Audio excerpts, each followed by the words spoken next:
तो भगवान के पास ये विद्याचल के आ गई। आयुध सर्व समर्पिके प्रभु निज आश्रम कंद मूल फल भोजन दीन भगत हित जान।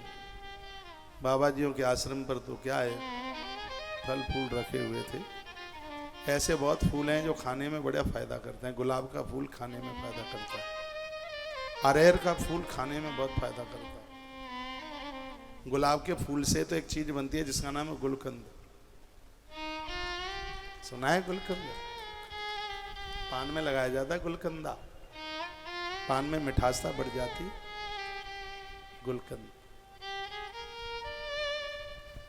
पायरिया खत्म कर देता है गुलकंद। और ये गुलाब की पंखुड़ियों से ही बनता है। एक अरहर का फूल है जो खाने के काम आता है, खाया जाता है। उसमें बड़ा स्वाद है उसको खाने में। और भी हैं कुछ फूल।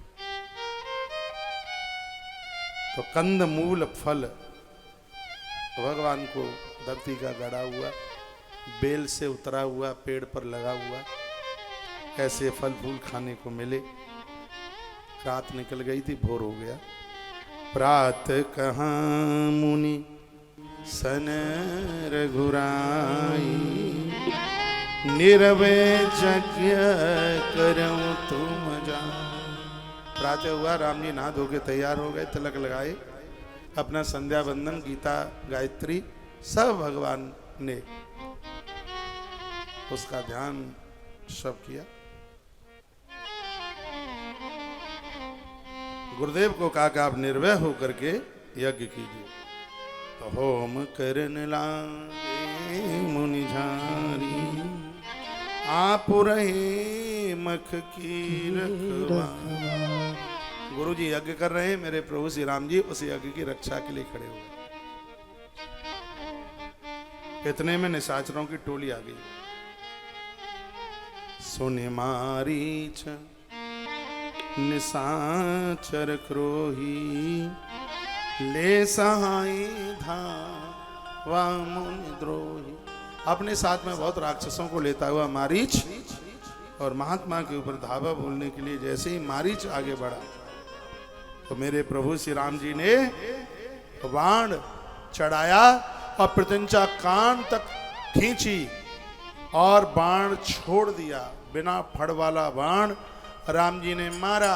गोस्वामी जी ने लिखा कि बिनु फड़ बाण राम तेहि मारा, बिनु फड़ बाण राम तेहि मारा। सत जो जन का सागर पारा, सत जो जन का सागर पारा। बिनु फण बाण राम तेहि मारा, बाण राम तेहि मारा। सत बाण राम तेहि मारा, सत जो जन का सागर पारा, सत जो जन मारा सागर पारा। प्रभु श्री राम जी ने बिना फण वाला बाण मार दिया मारीच को। 100 योजन दूर समुद्र के किनारे गिरा। ऊपर नहीं पहुंचाया। ऊपर क्यों नहीं पहुंचाया? भगवान को पता था कि मेरी लीला में अभी इसकी जरूरत है। सोने का मृग तो यही बनेगा, इसके माध्यम से ही तो लंका तक पहुंच पाएगा। लंका पहुंचाने का प्रमुख बनेगा मारीच। सो भगवान ने अभी इसको जिंदा ही छोड़ दिया, पर गिरा बहुत दूर, 100 योजन 400 कोस दूर जाके गिरा। राम के बाण में वह ताकत थी, दूर जाकर के गिरा। पावक सर स्वभाव पुनि मारा। भगवान ने एक पावक बाण स्वभाव को मारा। सतजो और अनुज निशाचर कटक संहार। ताई पुनि कच्छ दिवस रघुराया। राक्षसों को भगवान ने मारा। कुछ दिनों तक भगवान वहां रहे कीन विप्रण प्रदाया। ब्राह्मणों के साथ बैठते हैं, संतों के साथ बैठते हैं। तब मुनि सादर कथा कहा बुझाई, शर्त एक प्रभु देखियो जाई। उसके तत्पश्चात एक दिन की बात थी, गुरुजी एक चिट्ठी पढ़ रहे थे। राम जी इतने में पास आ गए। संतों के पास रहने में बड़ा आनंद आता है। हम लोगों को तो इस सौभाग्य मिला है गुरुजनों के पास रहने के लिए, बहुत आनंद आता है। घर में वो आनंद कभी नहीं मिल सकता जो महात्माओं के सानिध्य में रहने में जो आनंद आता है। मेरे प्रभु राम गुरुदेव के पास में ही थे। गुरुजी चिट्ठी पढ़ रहे थे। राम जी ने पूछा, गुरुदेव चिट्ठी आप पढ़ रहे हैं और बड़े प्रसन्न हो रहे हैं, कहाँ से चिट्ठी आई है? गुरुदेव विश्वामित्र ने राम को अपनी गोद में बिठा लिया।